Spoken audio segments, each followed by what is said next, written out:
Big up yourself, massive Wagwan. This is your girl Mundle. Welcome to Mundle Talk.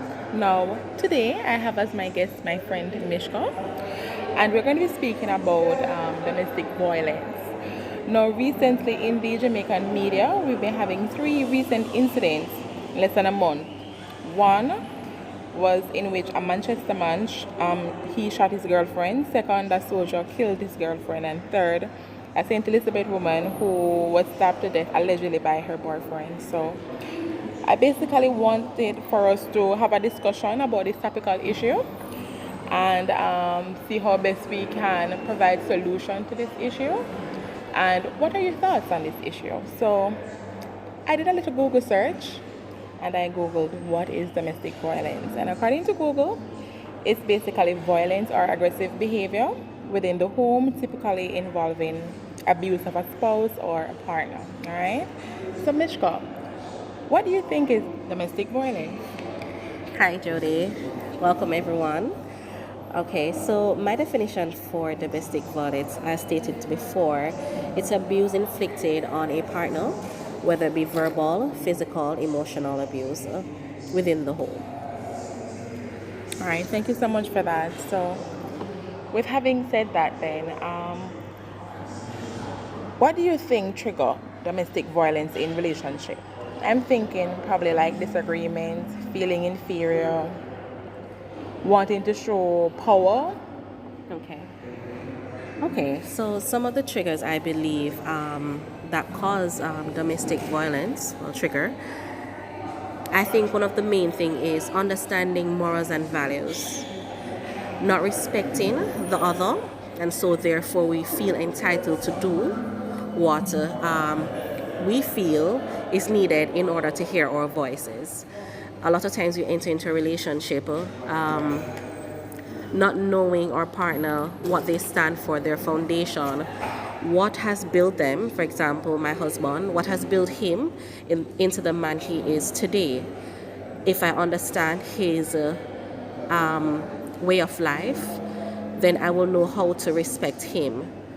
And he will not need to feel intimidated or inferior to me because we have set that ground or that foundation. So I believe that understanding one morals and values and then respecting the same, that causes domestic violence in the home. So, Mishka, do you think men experience domestic violence? Most definitely. We do have a lot of women who believe in the sense of ownership and aggression, and as such, they may inflict same on their partner.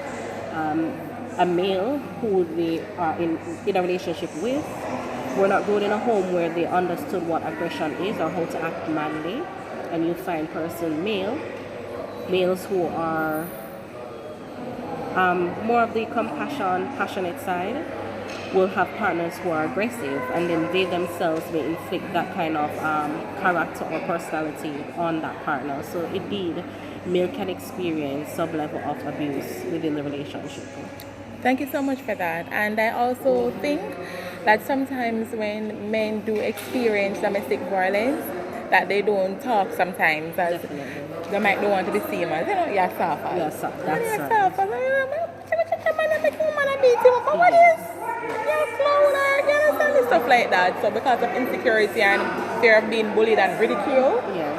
because I think I've seen in the media before or heard of persons saying that when persons go to the police station or wherever, sometimes to report incident, this is from a male perspective, Okay. they feel as if they're being laughed at. So sometimes they just accept the abuse or they just continue accepting it until them just, them head does strip and them just act out and start to abuse back the woman. You That's understand right, me? because So, even when a woman goes to the station and they report her matter, based on the comments in the section on Instagram, right. they too experience some level of Bullying.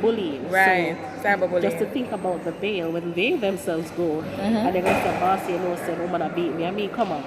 How is that going to look at understanding our culture here? Right. So, and men, they do experience abuse and in silence too. I agree. And one more thing to add, I think sometimes women might abuse men verbally because physically they're not able to overcome them. That is right. You know? Yes, so we're only looking at the physical abuse, which Right. is so often not the case. You know, women tend to discredit a man because even so much he can provide for her in the way that she ought to be provided for. So she inflicts certain words that may hurt your workplace. Discredit him, yes. right? Let him feel You know, less make than him a less than a man. man. So that in of itself is domestic abuse as well.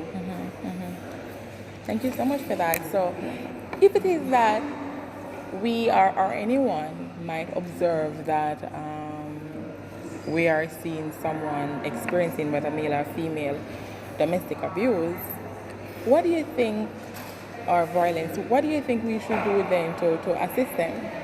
Okay, all right. So one thing that I always stress is that the media tend to have an outlook on life about don't express yourself to persons, keep your business to yourself. There's no such thing as friends. Always find someone who you can trust. It's better that that person was speaking on a matter that you have this close to them, such as abuse. At least there's someone out there that would have known that you are being abused, and hopefully they will garner the help that is needed in the situation. So always find someone you can speak to. Let them empower you to leave or to do the right thing rather. Well said, Mishka. Thank you so much for that. And just to add to that,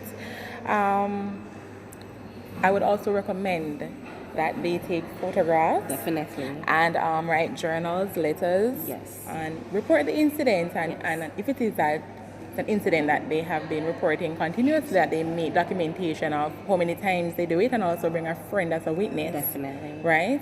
So that they can correlate your story, or basically to say, I was here when she reported the incident. Yes. God forbid anything happens to the person who is being abused. Yes, right? definitely. You know, as we were talking, we were saying that oftentimes you will need something to bear witness. For example, you don't know what will happen when the last straw bites or falls or break. You may retaliate. You may have garnered your strength because you're talking to someone who has been empowering you, and this time the man decides to say, I'm going to lick you down, and you decide to say, all right, then you're going to throw the next right lick.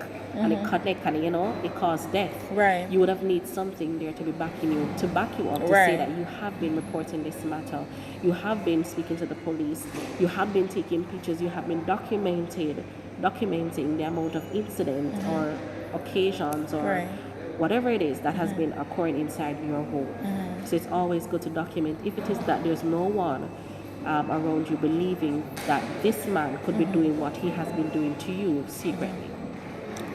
Beautiful, Mishka. Yes. So I'd just like to say, a big thank you for coming on my platform and for sharing your views in regards to this topical issue right now. And I hope that if there's anybody out there who's been abused, that you do report the incident, or you plan an exit route, or you do these tips that we have outlined to definitely get out of that situation, because nobody should be abused. Yes, succumb to such abuse. You understand? You have to understand that we, the vessel that we are, we carry worth, self-worth, and beautiful. You are just as important as anyone else around you, just as important as the person who is inflicting these abuse. So you need to live and fulfill your purpose. So indeed, you have to understand how important you are for this world, for this life that you're living. Yes. And then you can definitely get up and move on. Love it.